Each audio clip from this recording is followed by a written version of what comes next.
We are beginning the study of chapter 42 of the book of Genesis. Before I delve into 42, I wish to make some additional comments about 41, as we had a good deal of commentary in that chapter. In that chapter, toward the end, we are told that Pharaoh selects a wife for Joseph, and her name is Asenath. And interestingly, she is from Lower Egypt. And she is a part of a group of people who are called Hyksos. Let me spell it for you if you are taking notes, and I hope you are. Hyksos. Again, Hyksos,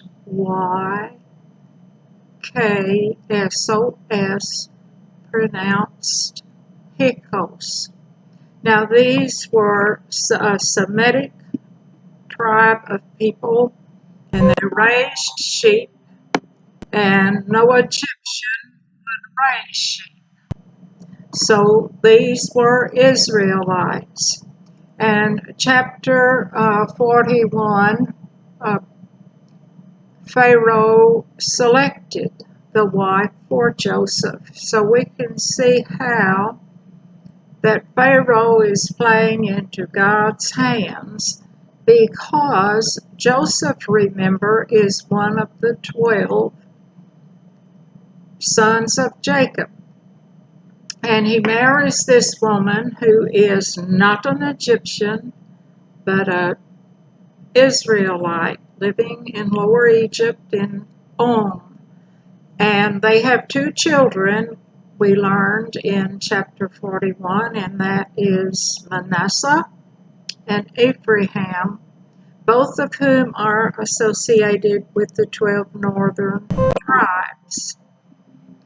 Now, Manasseh and Ephraim inherited Joseph's part when they went into the promised land, and they were called half-tribes.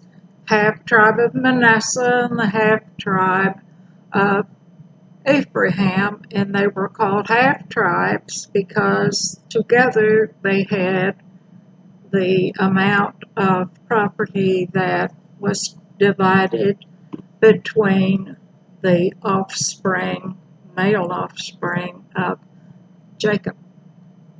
And this is God's way of controlling genealogy.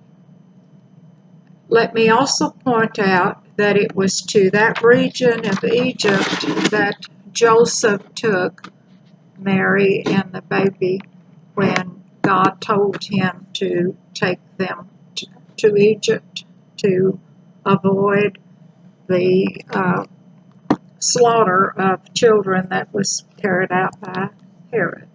And now let us start chapter 42.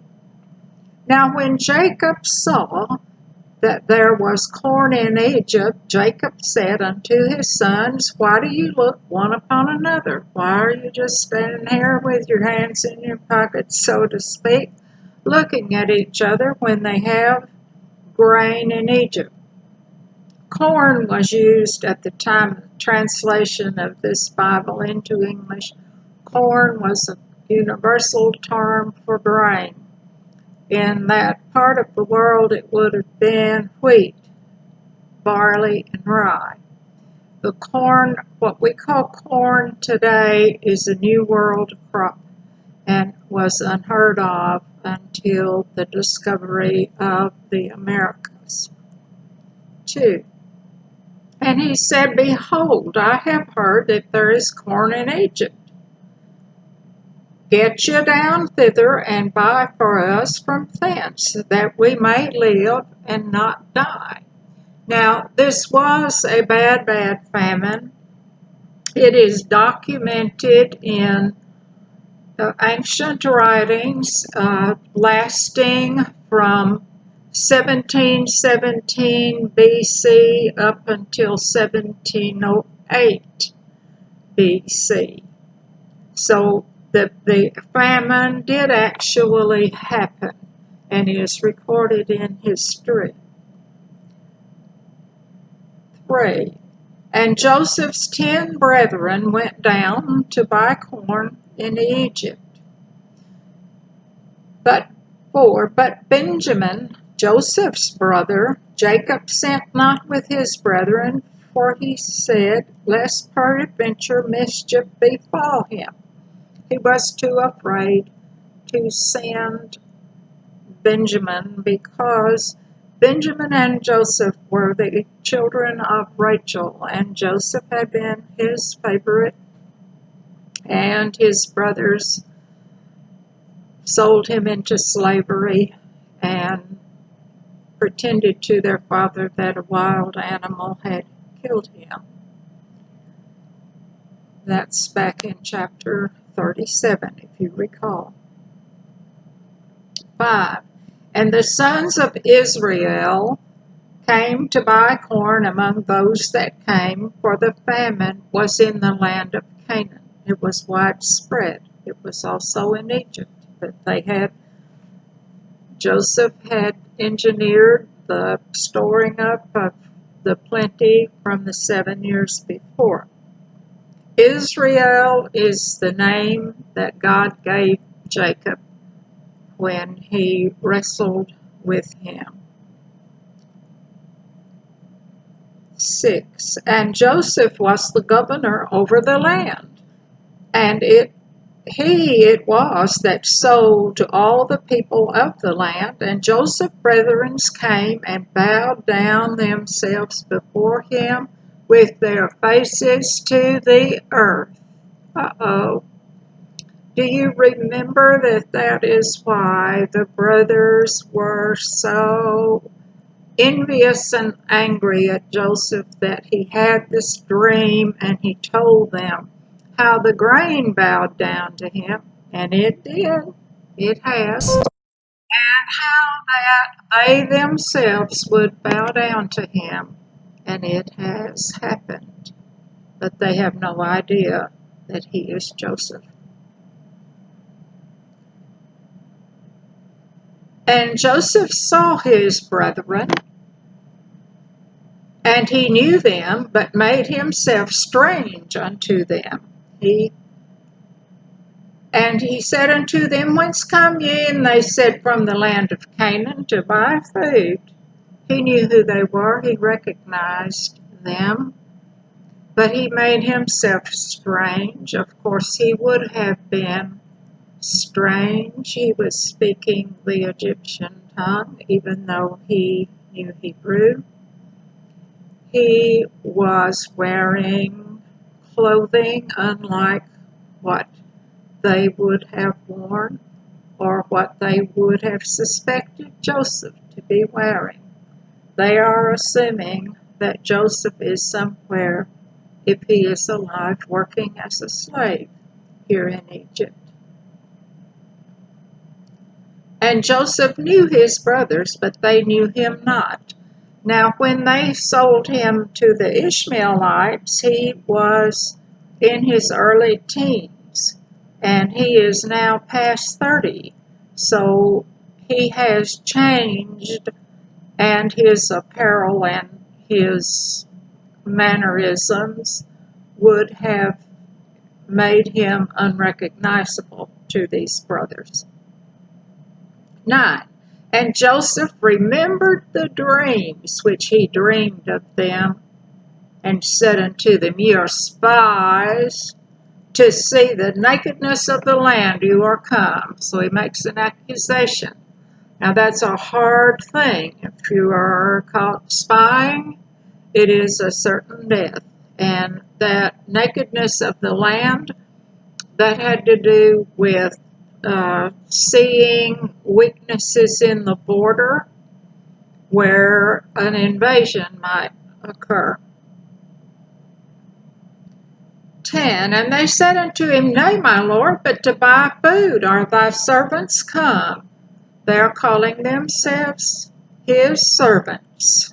And that attitude of lording it over them when he was a young lad is why they were so angered that they ridded the family of him, or so they thought. 12, and he said unto them, Nay, but to see the nakedness of the land you are come. You're in here looking to lead an invasion. And I might say that in Egypt they did fear Middle Easterners coming in. And those Hyksos who did come into Egypt and settled, and that word I might point out, Hyksos means foreign rulers, and they did have some ruling power at times. And let me also say that Hyksos, that Josephus called these people shepherd kings, and they were shepherd kings. And some other commentators and historians and scholars say that Josephus misinterpreted that word, Hyksos, that it simply just means foreign rulers, and it doesn't necessarily mean shepherd kings, but they were shepherds. So Egypt had in the past been invaded by Semitic peoples, and they feared an invasion from the Middle Eastern peoples. 13, and they said, Thy servants are 12 brethren, the sons of one man in the land of Canaan, and behold, the youngest is this day with our father, and one is not. So they counted Joseph. He was the one who is not, and Benjamin is the one that has been left at home. 14, and Joseph said unto them, That is it that I spake unto you, saying, Ye are spies. 15, hereby ye shall be proved. We'll find out. By the life of Pharaoh ye shall not go forth hence, except your youngest brother come hither. Strong words, making this on the life of Pharaoh. 16, send one of you, and let him fetch your brother, and you shall be kept in prison, that your words may be proved, whether there be any truth in you, or else by the life of Pharaoh, surely ye are spies. So he's putting them to the test. 17, and he put them all together into ward 3 days. So they were put into ward or in prison, and they were there 3 days. Now, 3, that is a number of importance in the Bible. Jonah was in the fish's belly for 3 days. Jesus was in the tomb 3 days, and these brothers have been locked up in Egypt for 3 days. 18, and Joseph said unto them the 3rd day, This do and live, for I fear God.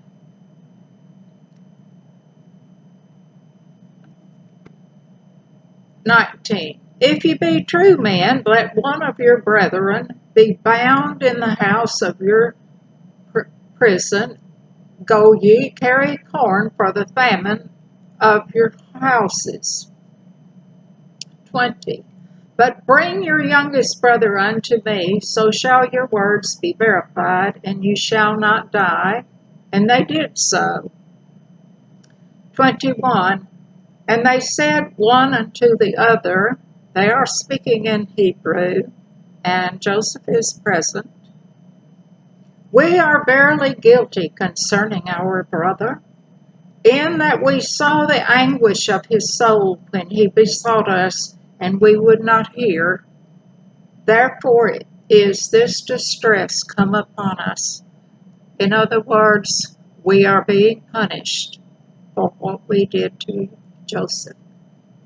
22. And Reuben answered them, saying, Spake I not unto you, saying, Do not sin against the child, and you would not hear? Therefore, behold, also his blood is required. Reuben, as the oldest, would have been in charge of Joseph and for his well-being, and he meant not to allow them to kill Joseph. If you remember the passage about the time when they conspired to kill Joseph and then decided to put him in the pit, it was Reuben who led that decision. 23. And they knew not that Joseph understood them. He could hear the Hebrew. For he spake unto them by an interpreter. He's not speaking to them in Hebrew. He's speaking Egyptian, and an interpreter is turning his words into the Hebrew language. But he has heard every word that is said. 24. And he turned himself about from them and wept, and returned to them again, and communed with them, and took them from them Simeon, and bound him before their eyes. He wept because he had heard that they understand that what they did was wrong, and that there is some contrition.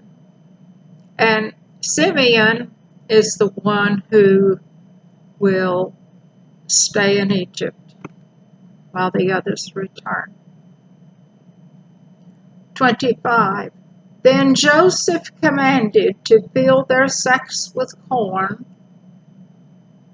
and to restore every man's money in his sack, and to give them provision for the way, and thus he did unto them.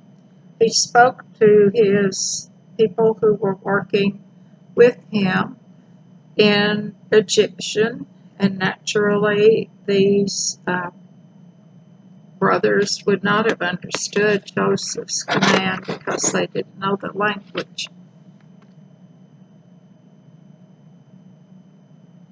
26. And they laded their asses with the corn and departed thence. 27. And as one of them opened his sack to give his ass provender in the end, he was espied his money. For behold, it was in his sack's mouth.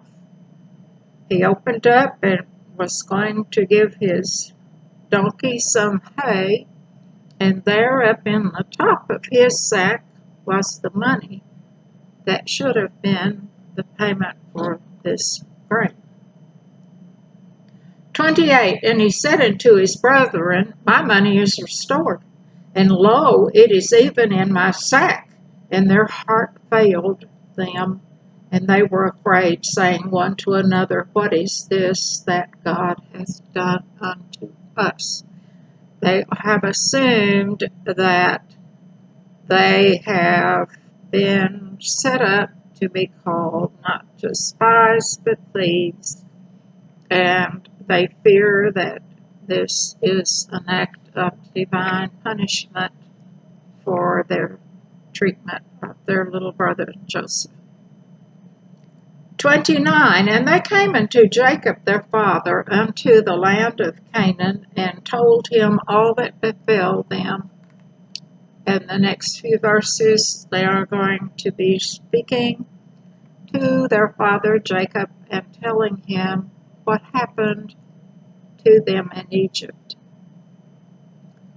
The man who is the Lord of the land spake roughly to us, and took us for spies of the country. 31. And we said to him, We are true men. We are no spies. 32. We be 12 brethren, sons of our father. One is not, and the youngest is this day with our father in the land of Canaan. 33. And the man, the Lord of the country, said unto us, Hereby shall I know that ye are true men. Leave one of your brethren here with me, and take food for the famine of your households, and be gone. 34. And bring your youngest brother unto me, then shall I know that ye are no spies, but that ye are true men. So will I deliver you to your brother, and ye shall traffic in the land. So I will know that you are honest, good men, and you can go about in Egypt as you need. 35. And it came to pass, as they emptied their sacks, that behold, every man's bundle of money was in his sack. And when both they and their father saw the bundles of money, they were afraid. 36. And Jacob their father said unto them, Me have you bereaved of my children. Joseph is not, and Simeon is not, and you will take Benjamin away. All these things are against me. Jacob has taken a pessimistic view of these happenings. He doesn't have Joseph, and Simeon is out there in Egypt locked away, and now you want to take Benjamin.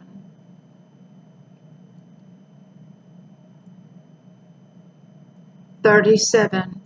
And Reuben spake unto his father, saying, Slay my 2 sons, if I bring him not to thee.